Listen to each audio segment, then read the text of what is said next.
எல்லாரும் இயேசுவின் நாமத்தை சொல்ல முடியாது. அதுக்கு ஒரு தகுதி வேணும். என்ன தகுதி? என்ன தகுதி வேணும்? மறுபடியும் சொல்றேன், நம்ம பரிசுத்தவானா இருக்கணும் அப்படின்னு இல்லை. நாம் இயேசுவின் ரத்தத்தினாலே கழுவப்பட்ட பரிசுத்தவான்களாக இருந்தால் போதும்.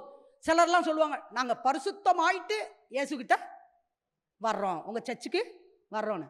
நான் சொல்கிறேன், நீங்கள் சாகிற வரைக்கும் சர்ச்சுக்கே வரவே மாட்டீங்க, வரவே முடியாது.